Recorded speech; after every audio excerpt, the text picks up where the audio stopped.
Wednesday. That's the deadline. That's the deadline. And it's not a request, is it? Yeah. It's barely even a negotiation. House Democrats have pretty much looked at Vice President Pence and just said, you have until Wednesday. You have until Wednesday to invoke the 25th Amendment. Or we impeach the president again. It's a huge ultimatum. I mean, it really puts the vice president in a completely impossible situation. How does he even respond to that? I don't know. He either turns on the man who, put him in office, or he has to sit and watch the administration get dragged through a second impeachment in the middle of the second term. The air in Washington just feels electric right now. Welcome back, everyone, to The Deep Dive. We are looking at a stack of documents today that, well, honestly, they read more like a thriller than a political briefing. They really do. We have a president who is reportedly trying to buy Greenland again. We have a diplomatic crisis over a Nobel Peace Prize, of all things. And now the nuclear option, the 25th Amendment, is officially on the table. It is a really chaotic mix.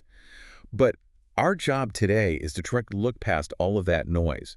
We need to figure out the machinery underneath the drama. Because while all the headlines are screaming about Greenland, right, the real story might actually be hidden somewhere else. Like in the Senate voting records, we're starting to see these little cracks in the Republican Party that, well, they're pretty much unprecedented for a sitting president. Exactly. And we're going to connect those dots for you. But okay, we have to start with the big one. The 25th. The 25th Amendment. I mean, we hear this term thrown around all the time on cable news. It's almost just a buzzword. But what's actually happening here? What is this House Resolution 21? So House Resolution 21 is basically the trigger. It's the formal mechanism. It was introduced by Representative Raskin, and it formally requests that the Vice President J.D. Vance mobilize the cabinet. And the argument they're making is it's very specific, right? It is. They're not saying, oh, we disagree with his tax policy or something like that. They are making the claim that the president is, and this is the key phrase, mentally unfit to discharge the powers of his office. Mentally unfit. That is a massive charge to level against a commander-in-chief. It is.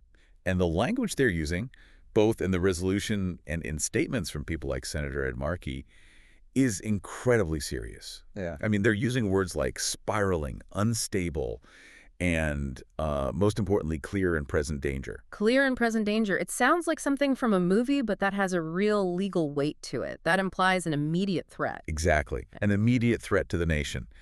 And they say they're backing it up with specific concerns. The report we have quotes lawmakers who are genuinely terrified that we are going to, and this is a direct quote, sleepwalk into World War II. Wow. They're arguing that the president's rhetoric isn't just, bluster anymore.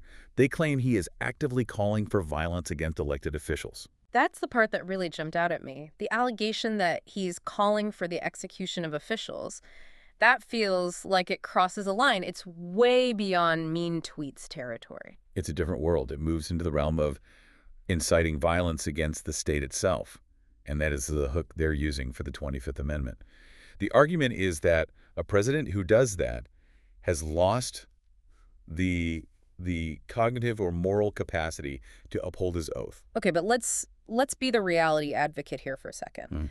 We all know how the 25th Amendment works in the movies, right? The VP snaps his fingers, the president's escorted out. And the credits roll. Yeah. That's not how it works in real life, is it? Not even a little bit. In fact, the 25th Amendment is probably the clunkiest, most difficult way you could possibly try to remove a president. It was really designed for a situation where a president is, in a coma. Medically incapacitated. Medically, yeah. Yes. Not for a situation where people are saying, we just think he's dangerous. So walk us through the actual mechanics of it. Why is it this nuclear option? Okay, so we're talking about Section 4. To even get the ball rolling, you need the vice president. J.D. Vance has to be on board. Then you need a majority of the cabinet to agree with him. A majority of his own cabinet? His own cabinet. They all have to sign a letter to Congress saying he can't do the job. So step one is getting the people the president hired himself, his most loyal supporters, to fire him. That seems unlikely. It's extremely unlikely. But let's just say, for the sake of argument, they do it. The president is immediately stripped of his power.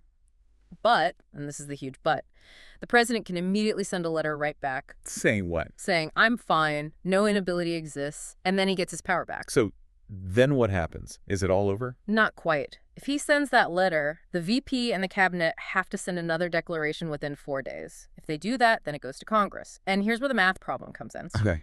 Congress has to vote. And to actually remove him, you need a two-thirds vote Two-thirds. in both the House and the Senate, in both chambers. So you'd need dozens of Republicans to vote to remove their own party's leader. In this political climate, It's basically impossible. So if everyone knows the math doesn't work and they know Vance is probably not going to turn on the president, why are they doing this? Is it just political theater? It's strategic. It's all about the narrative. By even introducing this resolution, by using the framework of the 25th Amendment, they're shifting the entire conversation. How so? They're not debating policy anymore. They're debating the president's sanity. It frames him as a liability. It paints him as isolated, unstable, weak. Exactly. It forces every single Republican to go on the record. It forces the vice president to make a very public choice. It's a way of eroding his authority, even if it doesn't legally remove him from office. So it's basically a giant signal flare, just to say this is not normal. Precisely. Yeah. And the sources suggest that the evidence they're using for this so-called instability, it's not just coming from Democrats. It's coming from the president's own behavior on the world stage. Which brings us to Greenland. Which brings us to Greenland. Oh, man. The Greenland saga. I remember this from the first term. I honestly thought we'd all just moved on. It felt like a weird meme that went viral and then just died. Apparently, for the president, it never died. The documents we're looking at today indicate that in this second term, his obsession with buying Greenland has actually intensified. Intensified how? Is he just scrolling through real estate listings? If only it were that simple. No, according to these reports, he is actively demanding that our NATO allies support a U.S. transfer of control. He's even threatening tariffs on countries that don't get on board. Wait, hold on. Threatening trade wars over an island that isn't for sale? Yes. Yeah. And it gets even more surreal from there. The sources point to a specific diplomatic incident involving Norway. And, well, this gives you a kind of glimpse into the president's thinking that you rarely get to see. This is the text message, right? I read about this. This is the text message sent directly from the president to Jonas Gahr Støre, the Prime Minister of Norway. I mean, first of all, just texting a prime minister seems incredibly casual for a head of state. It's unorthodox, for sure. But the content is the real story here. The president was apparently furious about not getting the Nobel Peace Prize. The Nobel. The Nobel Peace Prize. I have the excerpt right here from a diplomat who actually saw the message. The president writes, "Dear Jonas, considering your country decided not to give me the Nobel Peace Prize for having stopped 8 wars plus." 8 wars plus! I'm so curious what the plus is. We can only speculate.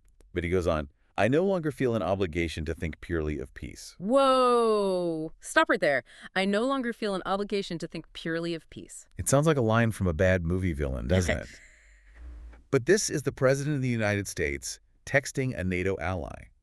He continues, "Although it will always be predominant, but can now think about what is good and proper for the United States of America." That's chilling. He is essentially saying, you didn't give me my award, so now I don't have to play nice anymore. That's exactly how the diplomats took it. The analysis in the report says this is a clear-cut example of a personal grievance driving national policy. His ego is bruised, he feels snubbed. And because of that, he's implying that U.S. foreign policy might shift away from peace towards something else. It's transactional in the absolute worst way. Give me the prize, you get peace. No prize. No peace. And this ties directly back to what Senator Markey is arguing about the 25th Amendment. If the commander-in-chief is making decisions about war and peace based on whether or not he got a gold medal, is he fit to lead? It doesn't just blur the line between national interest and personal validation. It completely erases it, and that's what has so many people terrified. Because if he's willing to damage alliances over an award, what happens when the stakes get even higher? But here's the twist. I mean, you expect Democrats to be terrified. You expect the Norwegians to be confused. But the sources we're looking at suggest that the people who are really starting to panic are Republicans in the Senate. And this is the critical shift. For a long, long time, the GOP was a monolith. Right. They marched in lockstep with the president. But now, in this second term, we're seeing fractures, real structural fractures. Let's talk about the Venezuela vote, because that seems like it was the first real tremor. It was. The president launched some kind of military operation related to Venezuela. A lot of the details are still classified, but the general consensus among legal experts and, lawmakers was that it was unauthorized. The source calls it clearly illegal. And normally the Senate Republicans would just look the other way. They'd say, oh, the president has broad powers, and that would be the end of it. That's the playbook. But this time was different. 5 Republican senators broke ranks. They actually voted with the Democrats to limit the president's war powers. They basically said no. They said, no, you cannot do this without us. That must have been humiliating for a president who prides himself on total control. He saw it as betrayal.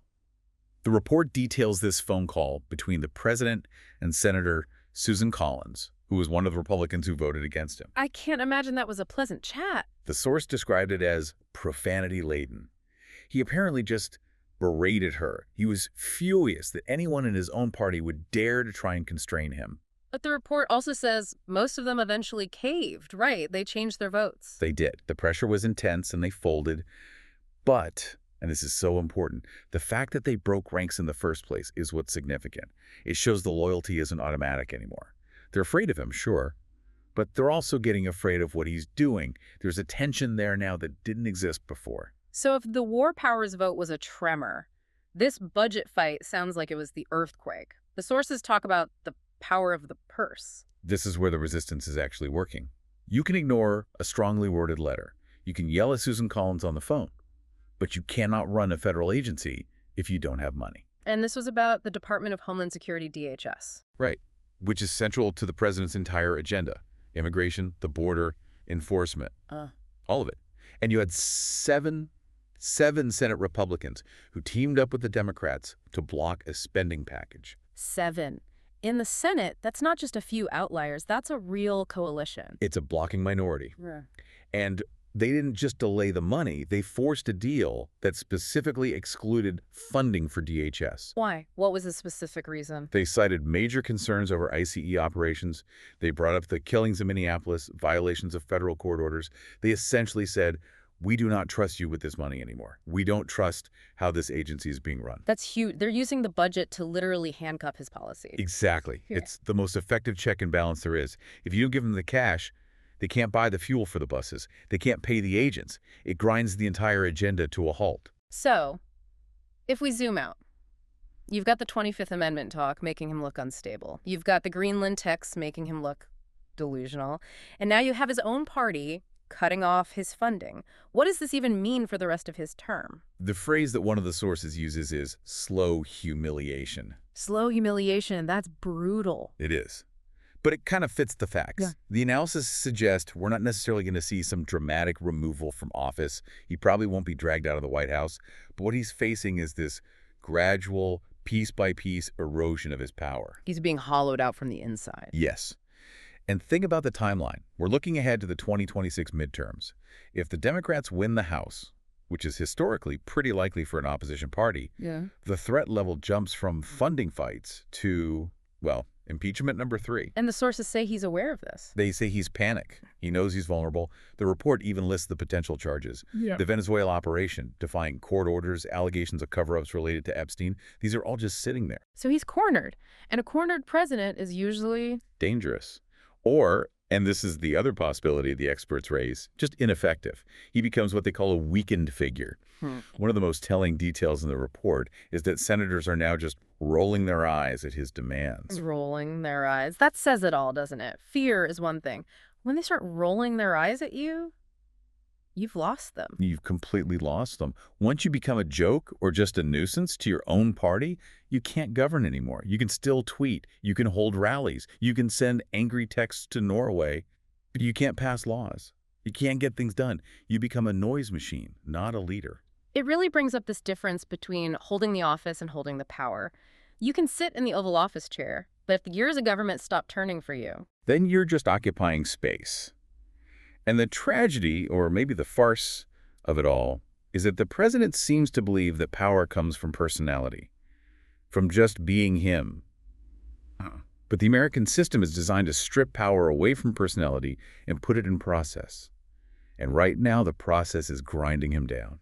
So for you, the listener, trying to make sense of all this, what should you be watching? It's so easy to get distracted by the shiny object like the Nobel Prize text. Ignore the shiny object. I mean, laugh at it. It's absurd.